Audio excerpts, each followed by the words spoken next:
Hello, my clever boys and clever girls. Hope you are doing great. It's a lovely morning here in Terceira, and in a few moments we'll be departing for the airport that I think that has the most challenging approach in the Azores. That one is on the geographically most central island, São Jorge, and it is the only airport that has no published procedures. So that, combined with the terrain surrounding the airfield, is what I think makes it the most difficult airport to land, especially with no visual conditions during the approach. Today we have intermittent showers with low visibility through the whole archipelago, basically. So that will make things interesting for our arrival. I will fly IFR, of course, but now you might ask, how do you land on an airport with low visibility that doesn't have instrument procedures? Let's get in the air and I'll show you. Let's start our engine. That's a good start.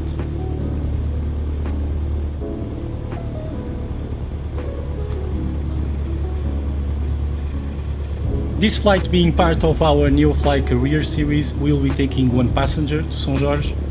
So guys, say hello to Sullivan. We have winds from 210 at 19 knots.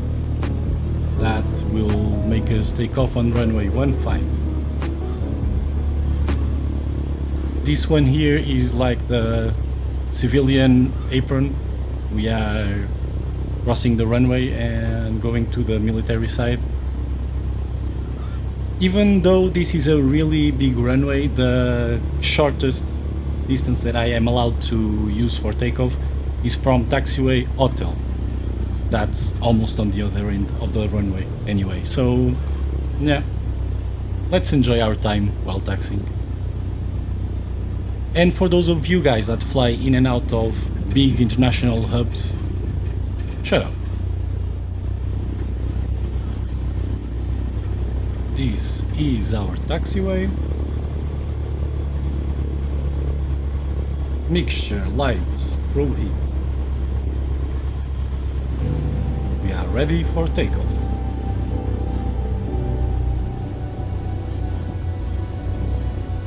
We have a crosswind 60 degrees off the center line, and 90 knots is kind of on the limit for us.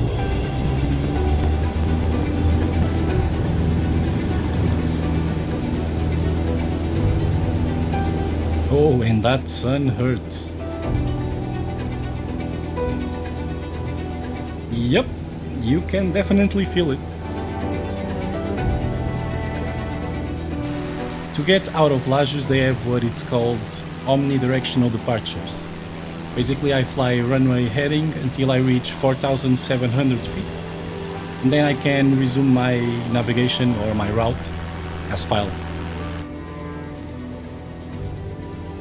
Keeping runway track with this wind and no GPS, it's kinda hard, but let's do our best.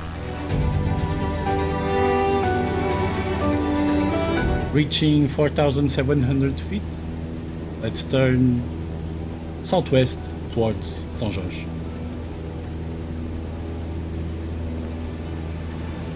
Now it's probably the time that I should explain you how to get to São Jorge actually.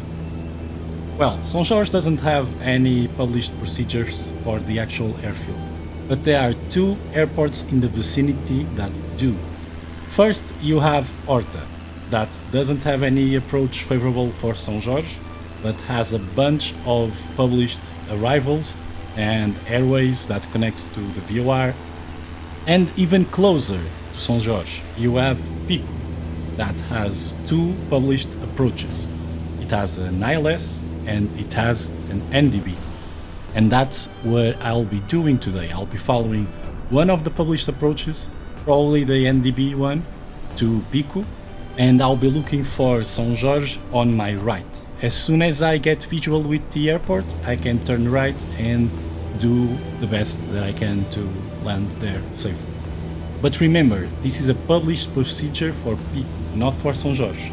So I can only turn to São Jorge if I'm 99% certain that I can get there visually. Otherwise, I should go around. Since we are above the minimum safe altitude right now, I will tune the Horta VOR on the nav radio, and I can try to find the radial that I'm at right now, just to know roughly my position. I did not turn earlier just to be safer and not go directly over the island. There's no need for that, really. The idea here is to find Solgi, that's the first waypoint for our approach to Pico. There's no really a need to follow the airway, since we are above our minimum safe altitude, at least until we reach Solgi. But I'll keep the heading for the airway on the VOR instrument, just so I know if I'm getting close to the airway or if I cross it. The other frequency that I have here on the nav radios, 111.2, is for the São Miguel VOR. That's because Solgi is an intersection of two airways, one that comes from São Miguel VOR and I think goes to Flores, if I'm not mistaken, and the other one is this one from Terceira to Horta that I'm trying to find. So if I need that frequency, I have it there on standby and on the nav too. Well guys, we are about to level out at 10,000 feet, our cruising altitude, but things are not looking that promising today. By this point we should be seeing the top of Mount Pico, and I can only see clouds. So yeah, things will be interesting. I would like to take this time to talk about something. You probably have noticed that the visuals have changed. Since the last video I have two different things. I have new NVIDIA filters, and I would like to know if you like it better this way. And I have a new PC basically. I bought a lot of components for the Flight Simulator 2024 launch, and you probably know by now that the launch was kind of a mess. Right now things are improving slowly, but at least for me I have a lot of trouble with stutters, and I'm pretty sure it has to do with data streaming.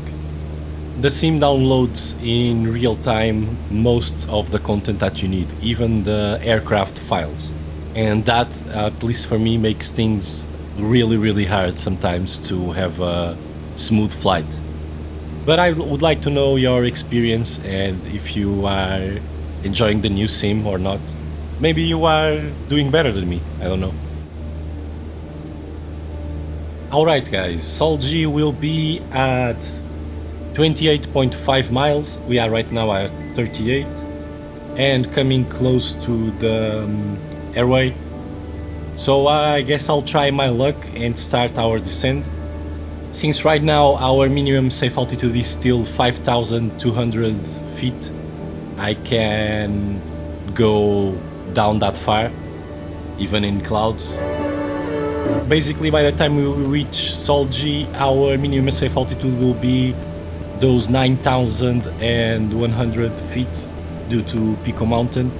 So the further I go down right now, the less I have to hold at Solgi to go to my initial altitude for the approach, that is 5,000 feet. We are just getting on the airway right now. I already have nav mode on the autopilot. We should be over São Jorge right now, or getting there. Even I cannot see anything outside.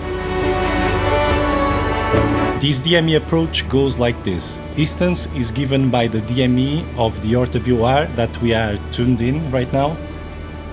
First fix is Solgi at 28.5 miles, we are almost crossing it. We must start at or above 5,000 feet, then descend to 4,200, start a slope descent of 3 degrees at 25 miles. Minimum descent altitude for our aircraft is 1000 feet. There is the island, but for our luck, the airfield is covered in fog. We should be crossing Solji and we are well above 5000 feet, so I'm not sure what to do right now. Conditions ahead indicate that we will be out of clouds for a while. I have two options. I can enter a hold to descend to 5000 feet, or I can proceed. You know what? I want to land in São Jorge and not at Pico, so as long as I'm in the hold, I'm safe. Even though I already passed Solji, I will come back, it's okay, and do the hold until I'm at 5000 feet. One holding pattern should be enough, I think. This is not a procedure that I would recommend. We should have started the hold right at the intersection and not almost 1.5 miles past it. But we are in visual conditions right now, so that's fine.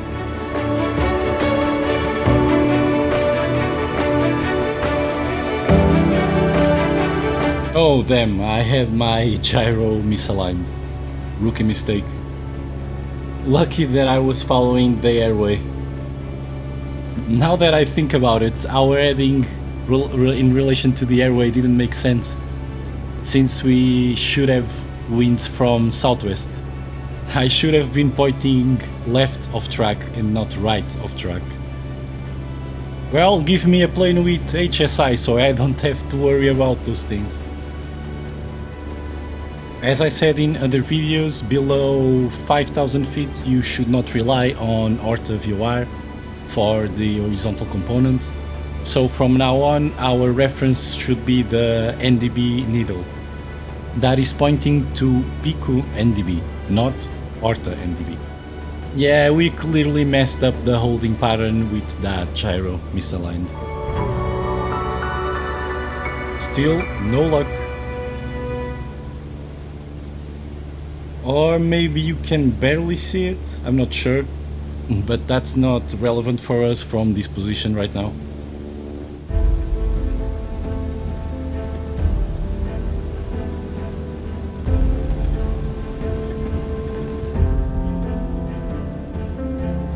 Coming up to 25 miles, we can descend to 4200. Let's go.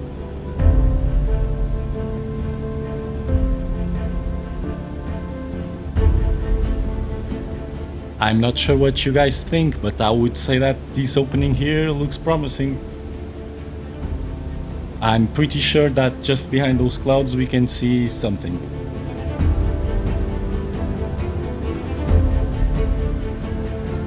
Yeah, you can barely see Morro de Velas over there. I think this is our chance. Let's break out of the approach.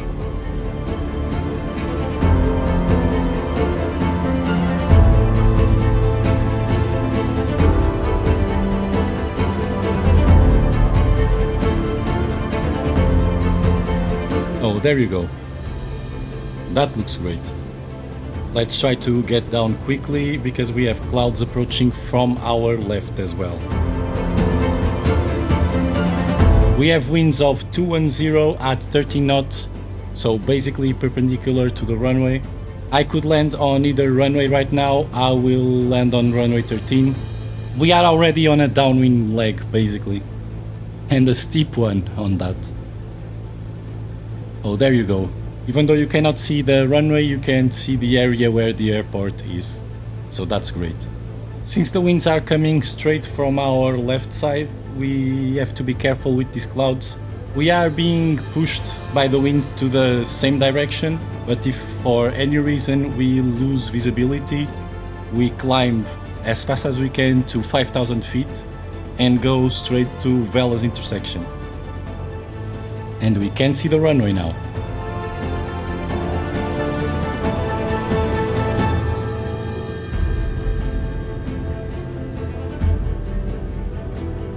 Okay guys, this is getting nasty. I think we have to turn now, or we'll lose our chance.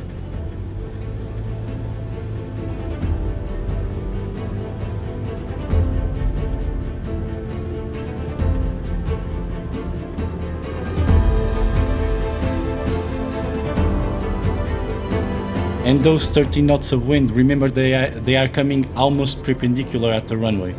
And our limit is 40 knots for crosswind component.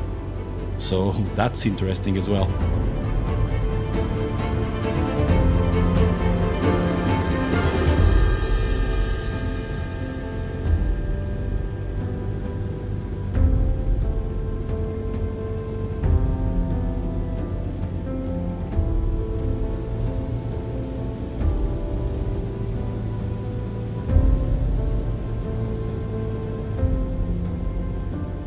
Oh, that's terrible glare.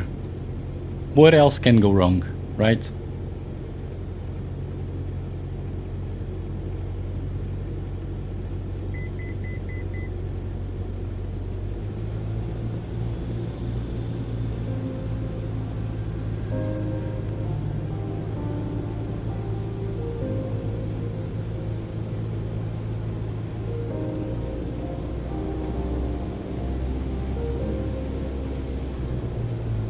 Oh, this is not looking great.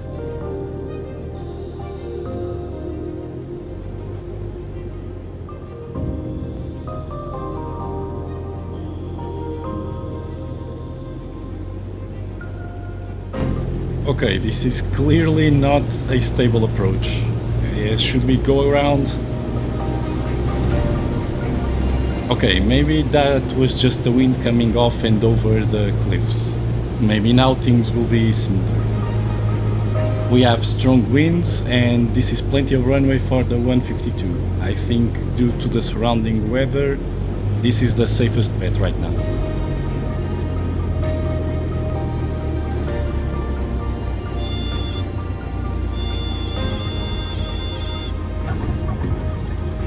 Oh, as we lost energy, we got pushed off the center line. At least it was smooth. Well guys, I'm not sure about compatibility right now between Neofly and the 2024 sim, but if you guys want me to try to pass this career to the 2024, just tell me.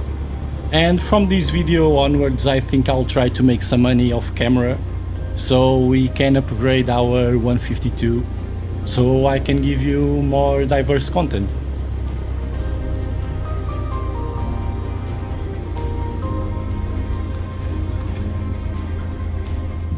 Oh, we have two Q400s. The UFO tower. I will not make fun about the default marshallers this time.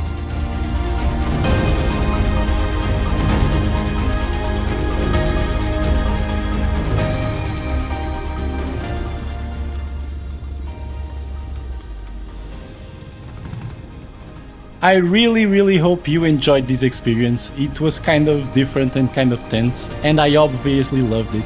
If you want to see more of this content, please subscribe to the channel, because we still have a really low subscriber count compared to views. I hope to see you next time, and as always, like lever!